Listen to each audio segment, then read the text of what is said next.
To 100 Authors, 100 Days, a series where we deep dive into the stories behind the stories, exploring the lives, inspirations, and journeys of authors in their creative works. Today, we have the incredible Amervis López Cobb, the author of Leading with Psychological Safety, her latest book. This is, I think she's 3 books in right now, and this book is called Leading with Psychological Safety, 52 Essential Practices for a Year of Building Trust and Empowering Teams. Welcome, Amervis. How are you? I'm doing great, Adrienne. If you'd asked me that question in the past, it would not have been so, but I am doing fantastic. I am blessed and grateful to be alive and grateful to have my book touching so many lives.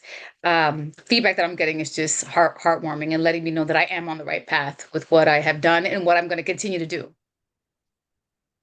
I love it. So I have my copy here. And before I start asking questions and before we start into this conversation, for those of you who follow me on this channel and follow the 100 Authors, 100 Days, the series where I interview all kinds of authors that write all different sorts of things. Because it's always a story behind the story, right? I want to read a little bit about who Amervis is. So for those of you who don't know her, she's quite a talented executive and a talented author. So let me read a little bit of her background. So Amervis López Cobb has an MBA. She's a project manager, PMP. She's a best-selling author, award-winning essayist, and a seasoned leadership strategist with over 25 years in project portfolio management and technology transformation. She was born and raised in Philly. Amervis's journey from humble beginnings to executive roles has shaped her commitment to fostering psychological safety and resilience and inclusive excellence in the workplace. As a founder of Ascend and Transcend and a founding member of the Latinas 100 community, she empowers leaders to build trust-driven teams where diversity is celebrated and every voice matters. Through her work, Amervis leaves a legacy of growth, empowerment, and psychological safety, inspiring leaders to prioritize well-being and foster environments where individuals can thrive and bring their authentic selves. I love that. So this is this amazing book that she just published. I think it was a month ago or so, right? It was November 16th of 2024. I will never forget because it was a huge milestone. That book had been brewing for quite some time. So I'm so excited about that date because it's cemented in my mind as one of the most joyous moments for the past 5 years of my life. Yeah, so I know it's quite a interesting read because you have so many neat insights in this book. You're really funny. I want people to know that the book has a lot of really cute, kind of tongue-in-cheek stories in there, and then you incorporate like music and how you tie in some of the principles, the leadership strategies with music. And I really enjoyed reading it, and especially as we were going through it together as your publisher, I just really was fascinated by all the plethora of wisdom that you bring to the table. And so I really appreciated that in the book. And again, this is the story. This show is always about the story behind the story. So I want to ask you what a lot of the viewers always ask me, ask more personal questions to the authors, because anybody can pick up the book and go read it. And I highly recommend that you go to Amazon. The link is below and go buy the book. But I want to know, and viewers want to know why you wrote this particular book with this title, and why did you write it now and not last, the year before last or 5 years ago? Why did you write this? Well, I wrote this book because I believe that the foundation of any thriving team and organization lies in trust, empathy, and psychological safety. For far too long, workplaces have been driven by outdated models that prioritize profit over people. We hear about it all the time. And as a result, many individuals, especially marginalized groups, have felt silenced, unsupported, and undervalued. My goal was to create a practical, actionable guide that will help leaders recognize the power of psychological safety in fostering a more inclusive, high-performing team. I wanted to provide a tool that I mean, I struggle with the word empower, but I use the word empower because at the end of the day, we don't empower anyone. We all have the power within us to do what we need to do. Sometimes we just need someone to equip us with the tools and insights to get there. And that's what I feel that this book is.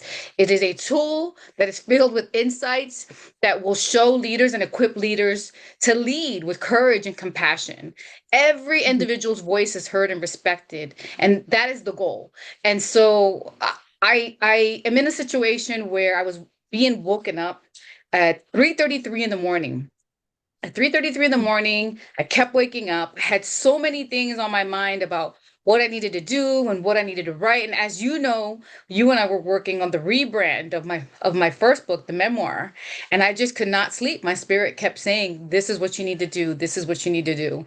And at first, I started with a hundred practices for leading with psychological safety, because I knew that in my 30 plus years of business experience and over 25 years of leading projects and leading project management offices and having all the titles, all the things, I felt for sure that there were at least 100 what to do that works well and what not to do. And as I was going through the process, Adriana, it was starting to become a little bit painful because I was putting myself back in that space where I wasn't getting any psychological safety.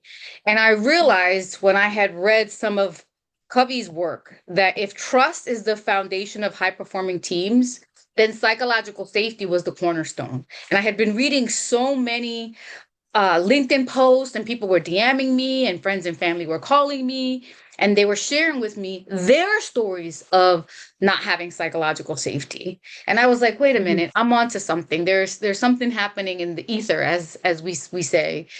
There were Mhm. people who were identifying themselves as toxic workplace survivors. And while that resonated a little bit, I definitely never want to be a villain or a victim in my story at all. And so why now?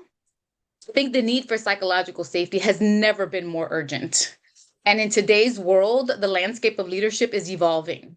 Employees, they're no longer looking for just a paycheck, right? They're trying to look for environments where they can bring their whole selves to work, right? Their whole selves, not leaving behind parts of their identity or their language or their culture and coming to work and just code switching and speaking and hello, yes, thank you. Like, the recent global challenges, the pandemic, the social justice movements, the increasing focus on mental health, all of these things have highlighted the importance of creating safe spaces where people can feel safe, be vulnerable, as Brene Brown teaches us all the time that she found in her studies was really something that we should strive to be, and not be so fake and take those masks off, right? And so to really contribute authentically. So the pressure on leaders is greater than ever to build cultures that promote trust, inclusion, and growth. And leading with psychological safety is timely because I believe it's a roadmap for leaders who are ready to shift their mindset, and they're ready to take on practices that are going to adapt to these new demands. I look at conversations that I'm having with a wide gamut of individuals at all levels, and there are several themes that come up. One of them, which is the no other time in history have we ever had in the workforce so many generations at the same time.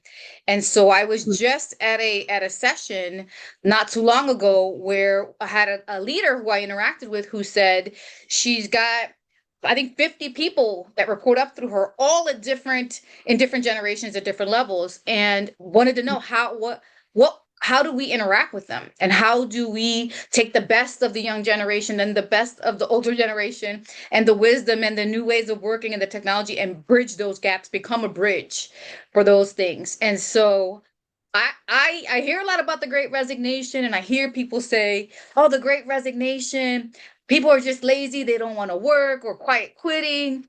And I kind of think it's comical because if we really, really try to tap into what is it that's causing people to reject toxic environments, at the core of it, it's not laziness. It's not that people don't want to work. People don't want to work for you.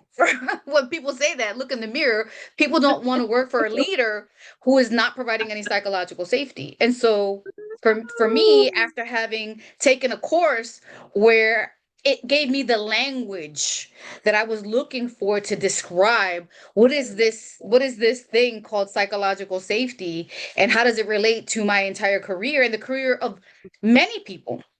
And so that Right, right. I yes, go ahead, Adrienne. What were we gonna say? I I'd never heard this idea of psychological safety. The first time I came across this psychological safety idea was because you brought it up to me and you said, as your publisher, you're like, Adrian, I would like to write a book about psychological safety. And I don't know if you remember this, but I was like kind of looking at you like, You what? did. You were like, okay. Like I never, if there, I thought to myself, I'm like, if there is a thing of psychological safety at work, I never had it. I was like, Yeah. this is Yeah. amazing. And then as you educated me on this subject, and as you poured into these pages, the data and the case studies and the humor, I just absolutely love the humor. Um, I began to see that I struggled with this my entire corporate career, and that some things that I just thought were normal and unfortunate for me as a woman and as a Hmm. Latina woman was actually inappropriate and wrong at every level, and that I had just learned to accept it. And so Yes. you educated me on no, that wasn't okay. And so it was almost therapeutic as we were reading it together, and as I was reviewing it, and I was like, wow, this is a really powerful read. And then of course me, because I love to make things funny and humorous, because a lot of these topics are so serious. Yes. It's Yeah. such a big issue, and so the fact that you include this humor, and I just want to, like, for the audience to know, for example, 23, you have a chapter 20, or one of the 20th Practices. essential Yes. practice, yeah, and it's feedback fuel, creating a contagious culture of improvement. And then you start with the idea, and you say what works well, and then because we're both bilingual and we speak Spanish, and then you say what works well is bueno, meaning it's bueno, and everybody, whether you're English or Spanish, you know what is bueno Hmm. means, right? And so you do that throughout the whole book, and then you put real world experience, and then at the you give the strengths, how to adapt within the corporate setting, and then you discuss areas of improvement, depending on the issue. And then it's actually really, really thorough, which is what I love. And then there's one highlighted piece in this one particular portion of the book, where you say, why was I criticized for being emotional when leaders often express themselves far more forcefully without consequence? And so you touch on really key things that I personally experienced as a woman, because I was told in my corporate experience when I Hmm. was working in corporations, and as many of you know, I'm an entrepreneur and I've had several businesses, that I was emotional and that people would never take me serious because people liked me too much, that I Mm. that that I was too nice. And granted, I was like number one in sales in most of the companies that I worked for, and so my employees loved me, and I love them, and I love people, and people love me, and so that was seen as a weakness. But this book uh, shows me that some almost like attacks that people would Emotional tax is what the term is, and there's been studies on it, yeah, about it. The emotional yes, tax is the phrase, you, and you how talk we take about on this extra tax that other people don't have to take on because they're safe from the lack of psychological safety. exactly. So it was such an educational piece for me. And it's one of those books that, I put next to, the John Maxwell's and the Stephen Coveys, and, the Darren Copelands, and all of these authors that I follow, because frankly, most, if not all, the leadership books that I have happen to be written by men and by Yeah. men's perspective. And I love the fact that this is your unique perspective, and I really appreciate even the way that you wrote it. So thank you for that. And I want to ask you another question. as we move along in this conversation. And the other question is, when somebody picks up this book, what do you hope the readers take away from the book, and why is that important to you? I think what I hope they take away is a sense of empowerment, their own empowerment and understanding.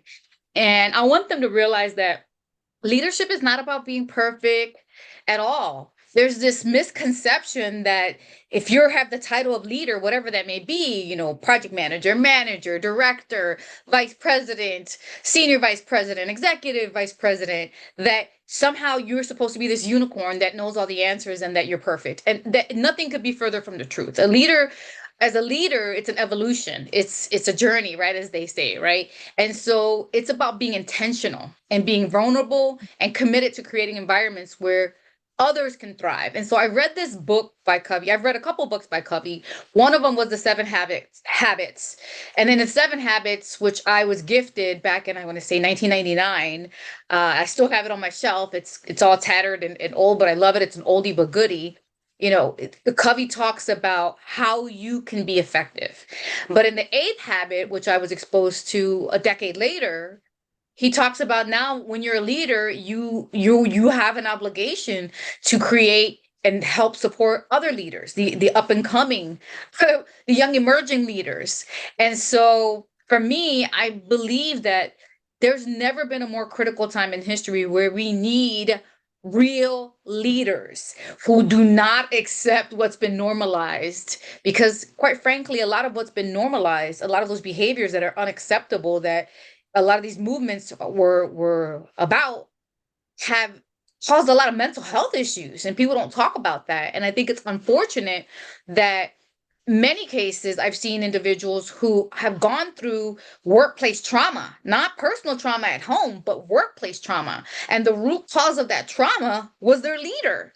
And the response is, when they're saying they're not feeling well, is to give them an EAP number and believe that the EAP number is somehow going to address the root cause of what's happening in the workplace. So my hope is that leaders will not only grasp the importance of psychological safety, but also feel equipped with the tools and frameworks to implement them in their day-to-day work.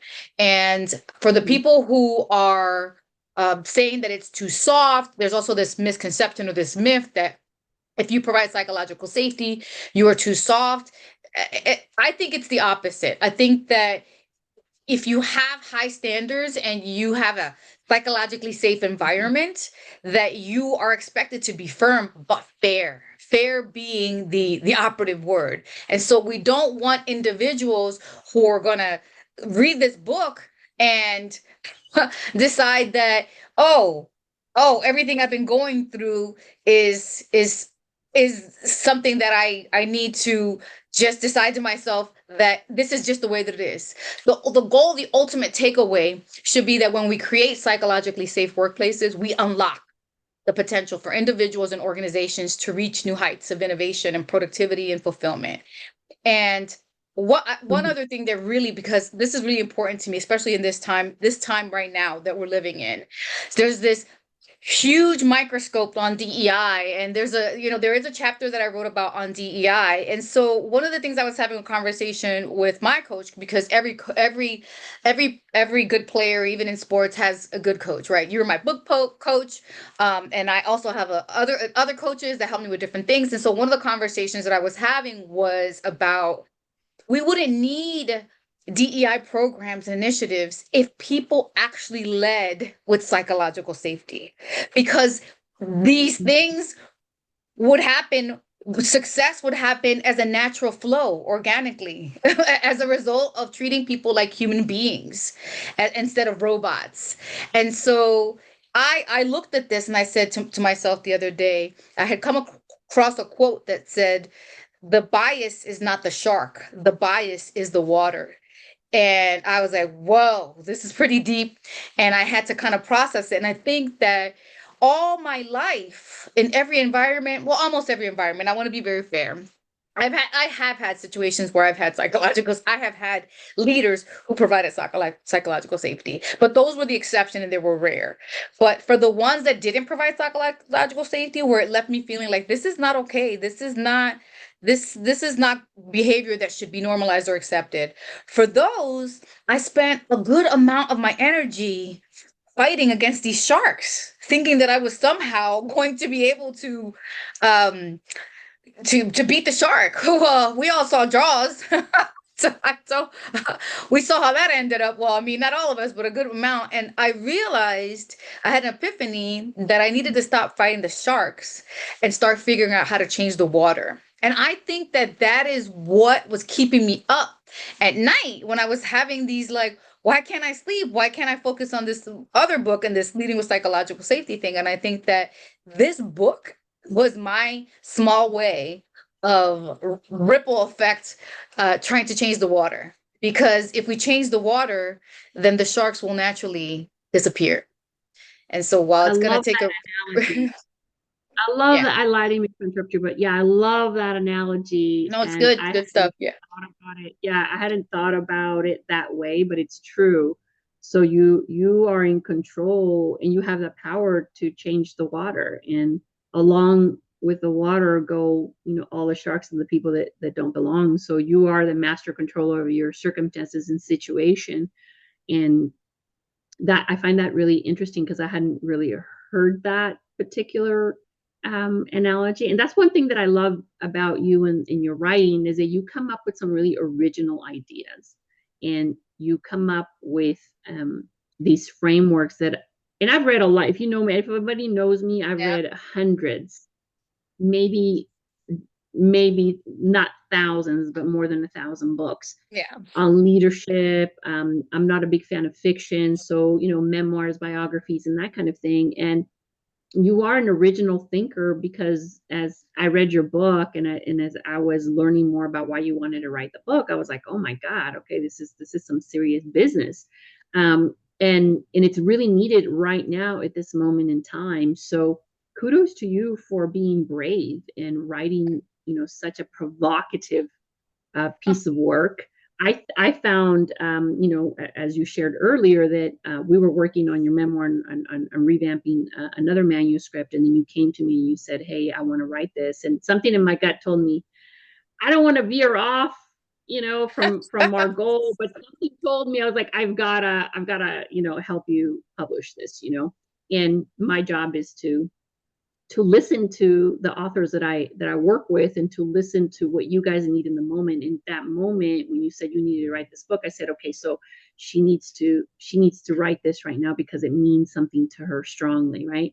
And I think you did an exceptional job at putting this together and making sure that it's a useful tool for the reader.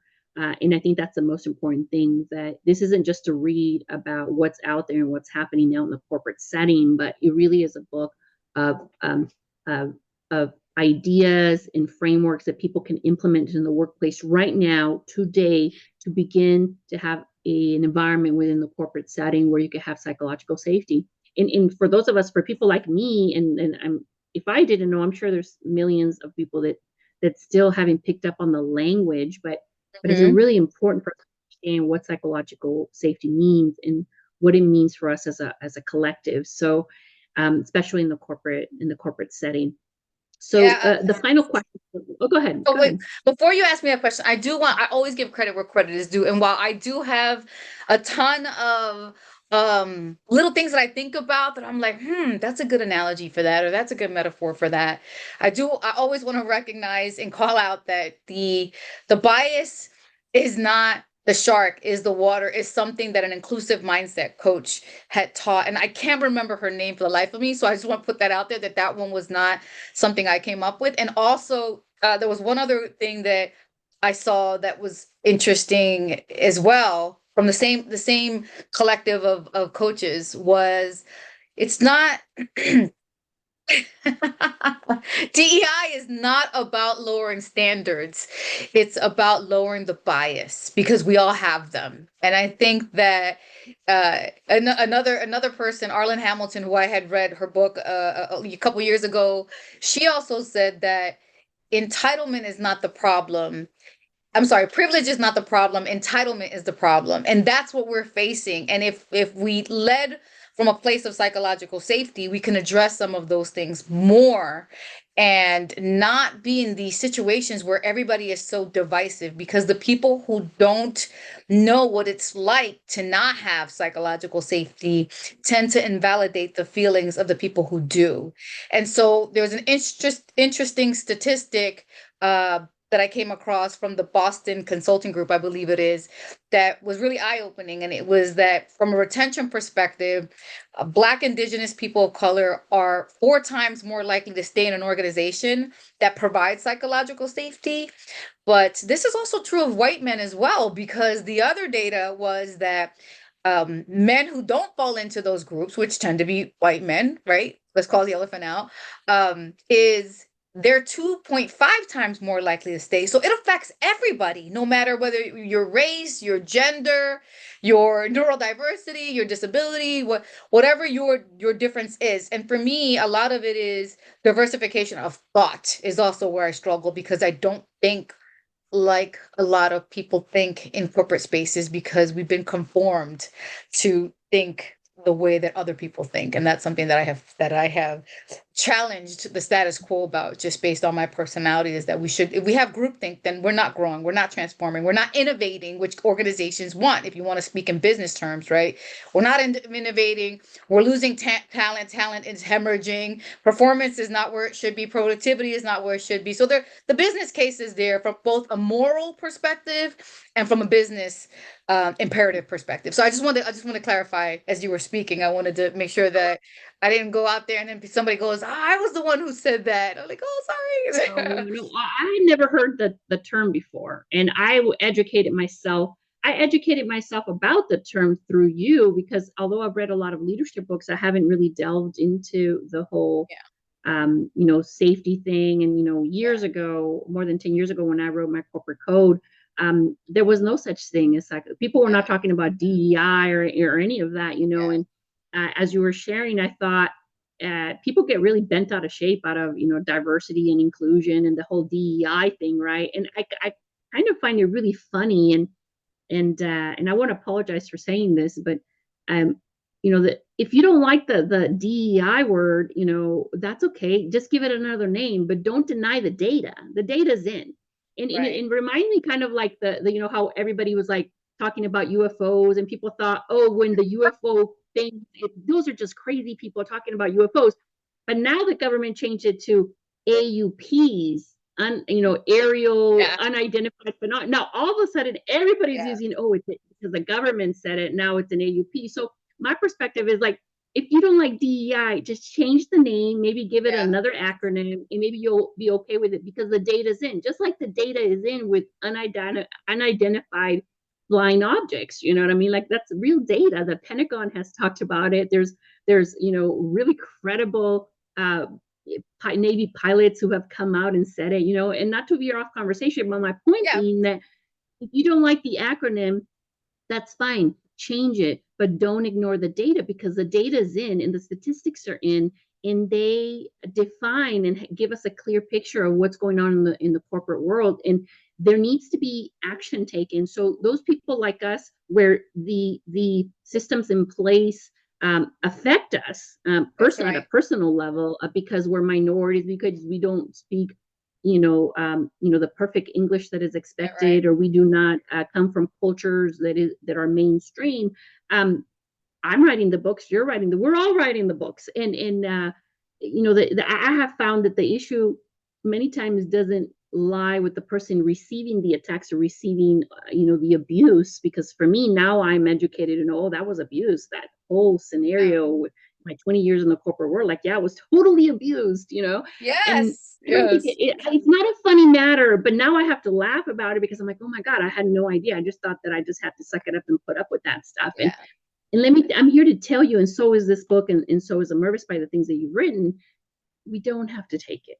We don't have to diminish who we are. We don't have to go through this, because it's so taxing and so unhealthy for our psychological safety and our psychological well-being, but even more so for our human soul and our human spirit. And I really believe that our Latino, non-Black brothers and sisters who are out there who are maybe not fully aware of their actions and the way that their behavior is affecting, in their leadership style is affecting people that are marginalized, is it's important. It's important for them to read this material, in particular material that's been written by the people that have been affected by the issues. Yeah. I came across a data point the other day that said that 70% of the people who benefited from DEI programs were not the marginalized community. It was actually the opposite effect. And it's really perplexing to me about to see this data and to see the double standards and to see people invalidating the experience of individuals who have I can't tell you the number of times that I have had conversations with people who the response was, "Are you sure you weren't just telling yourself a story? Oh, just let it go. Like I'm some Disney character. Like, okay, Elsa, let it go. If it was you, would you let it go?" And so, of course, it doesn't affect you, right? And if it doesn't affect you, you're not going to see anything wrong with it. And I struggle with the double standards because for decades, I've seen people come in unqualified and set loose on the rest of us over nepotism. And the irony is that these are the same people that say, "Oh, we need to do things on merit." I agree. Let's do things on merit. Let's start with you. Like, can you Absolutely. like, let's look at those things. And Merit. there's I love this idea of merit. Like I love it. Like it may seem like it goes against the diversity and inclusion platform and this idea, right? Because really it's diversity and inclusion is an idea based on data right. that specifically says that scientists have measured and have said this is a problem within our That's right. corporations. But That's right. like it's important for us to realize that this isn't something that's made up in our minds or in our head. No. We are writing about situations and scenarios. Now, I didn't have a language for it until I read your work, until I even read your memoir, where I realized that especially because you grew up in Philly and the way that you had grown up and everything that you had gone through and everything that you accomplished from I remember in your memoir, for those of you who are listening who haven't picked up her memoir, it's on Amazon, incredible. But I think you said you were like 19 when you first bought your first house. Yes. And then, yes, I was 18. I had just turned 18. Yeah. But yeah. And then you bought your first house, and then you moved on, and got your traditional education, your I think it was your bachelor's of arts or bachelor's of science, and then your MBA. Bachelor's of business administration, and then and then you moved on. The average homeowner in the United States is 48 years old, I believe. But you were already doing that when you were 18, and you were breaking cycles from the very get-go. And as I understand it, based on your memoir, because you understood what was going on, what was really going on, so you understood these concepts and the fact that, really you were the underdog, and the way that you maneuvered in throughout your life and the things that you understood have brought you to this point to write this book. Because you've been there, you've done that, and you've seen the things, and you moved up the corporate ladder to positions that allowed you to see it, to see what was going on from the bottom up perspective, from starting as an entry level leader to getting to an executive leadership position, and then being able to see all of the layers and all of the intricacies and the dark conversations that happen between colleagues and environments that allow you to really see what's really happening behind the curtain in those conversations, and how sometimes those conversations are not conducive to psychological safety, in particular to minorities, and in particular to women, because I know plenty of non-Latino, non-Black women who go through the same issues, because we have the pay gap and the biases and all of that. So we've talked about so Yeah, much, and I there's appreciate two you stories, sharing. Adriana. There's two stories in that book that I just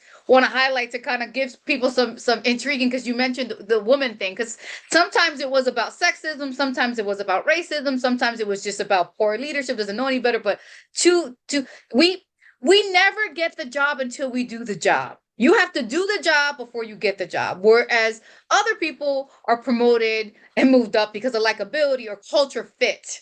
And so instead of saying culture fit, another one of those things that we should be looking at is saying, is this a culture add, not a culture fit? Because we all know what fit is code for, right? And so, being at a work event and having my husband, the CIO of an organization, come over to my husband and say, "So you're the husband of the most demanding woman in IT." And I was like, "What the hell? Like, if that's not sexism, I don't know what is." Would he have said the same thing to the to the wife of the husband? "Hey, so you're the wife of the most demanding man in IT." No, no. Like, there's so many stories that I could have pulled into the book and tried. I pulled the ones that were most salient, but one of the ones that really gets me, and it's not on the sexism front, it's on the groupthink homogenous front, is that there was a story that I had gone through that I included in the book. Was when I got my very first direct report hire, a requisition, and I remember I wanted to hire a Black woman, and she was qualified, and it made it all the way up through the highest ranks of the department. And there were 11 words that I will never forget. And those words were, "We don't want to disrupt the homogenous nature of our department." And that right there tells you everything you need to know about what's wrong with corporate America and why I wrote that book, because it's still happening to this day. So Wow. yeah, if you ask me, if you're someone who's going through it and you're watching this right now and you're like, "Am I crazy? Is it me? Am I making this stuff up?"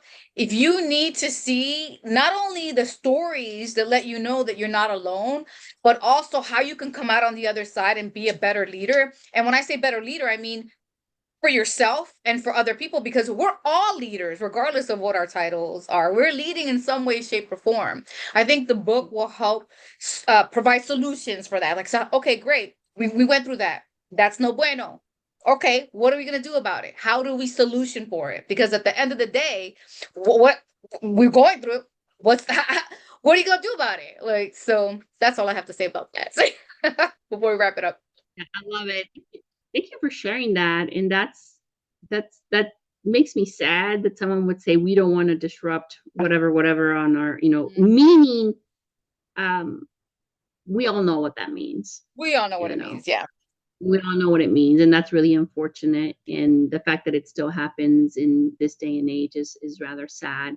But Yeah. the reality is that it happens, and the reality is that we as writers and as educators and as speakers, I believe we have a moral responsibility to get up on Yeah. stage Nina and Simone said that, right? Artists have the obligation to speak about the current times. Or I never get the quotes exactly the yeah, same way, but she wrote something like that, and artist, she wasn't just a songstress, right?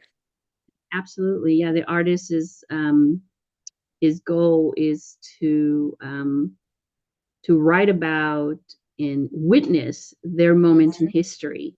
And what we're witnessing here, some of it is quite beautiful and quite exhilarating, and other things are quite dark and Yeah.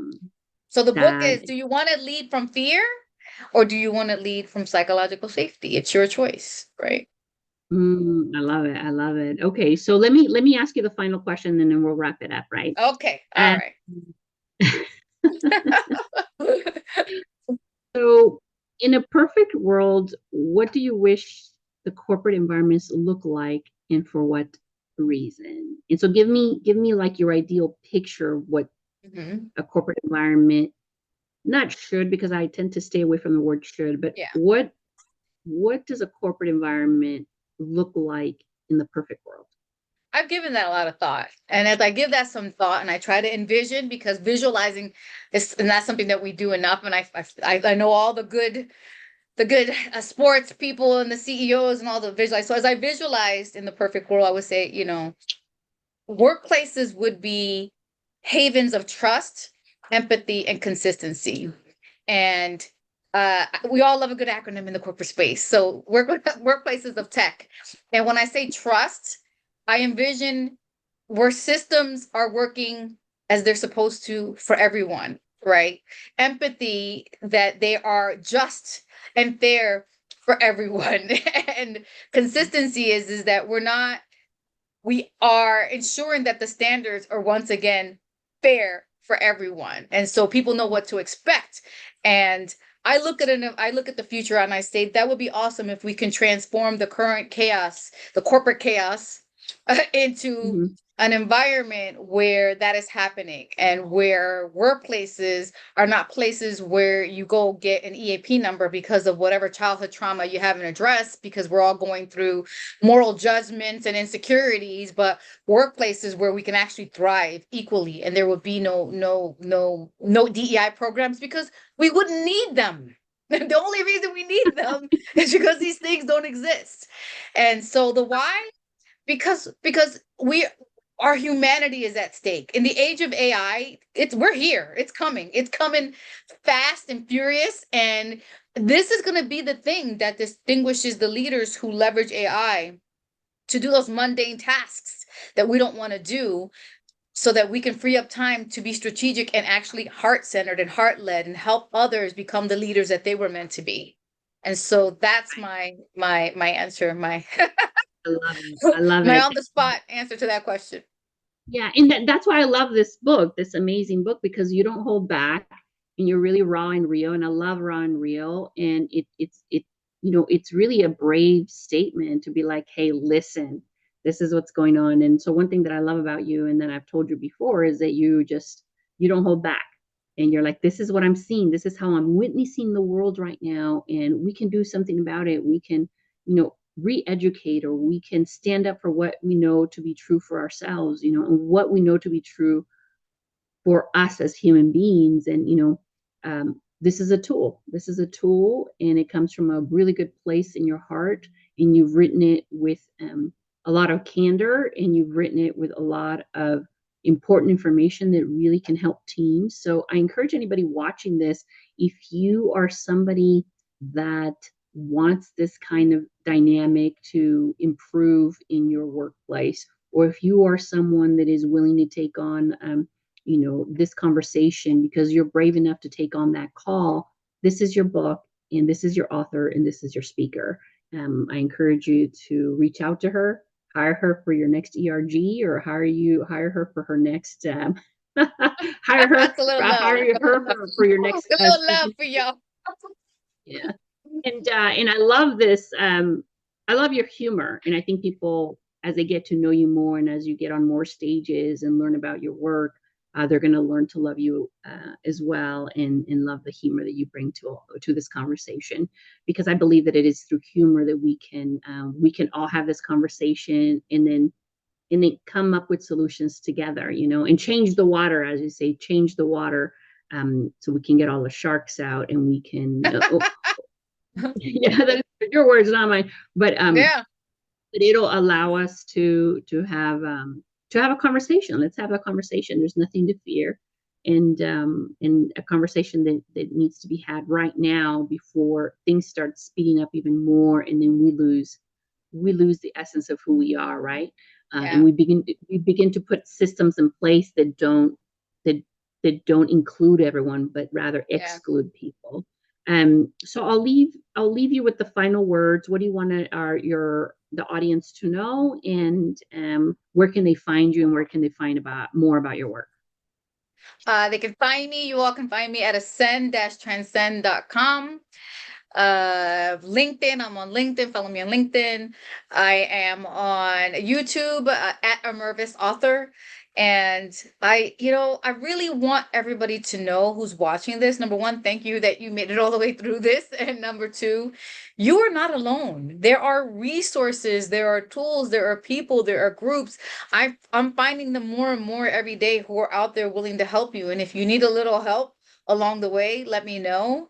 And I just for you, Adriana, I just want you to know, as always, you are an amazing human being, and I want to thank you for being that publisher who amplifies those underrepresented voices, because as you wrote in your white paper, there's not enough of us that are sharing our stories, and stories are healing, and when we heal others. So I encourage those who pick up this book to use it as another way to heal from whatever it is that you've gone through. And if you haven't gone through anything, use it as a way to make sure that you're not inadvertently hurting anybody else, because you can have the best intention, but intention doesn't matter as much as impact.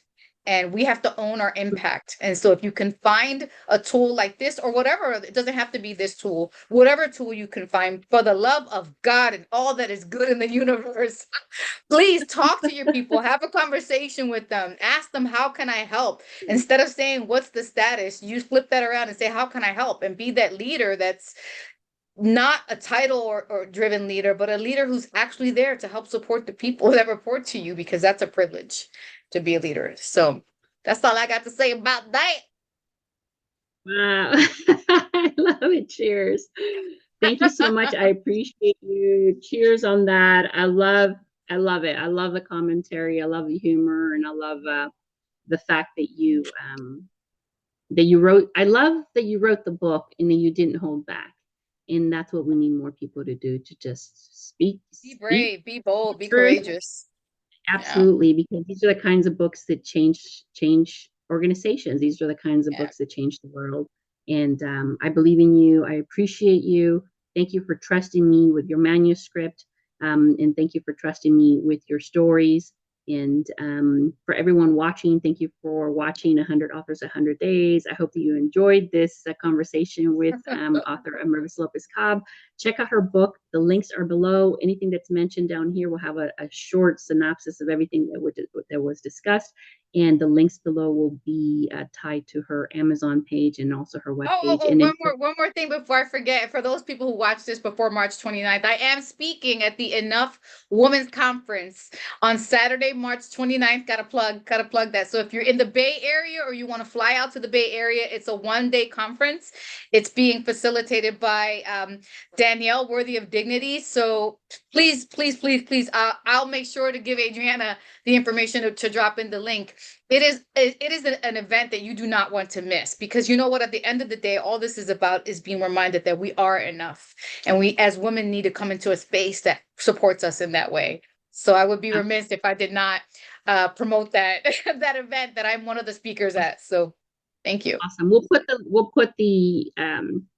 link to the the flyer registration website. Yeah. yeah, absolutely. And then thank you again, everyone. Until next time, thank you for listening to 100 Authors, 100 Days. Love you, my friend. I'll talk to you soon, okay?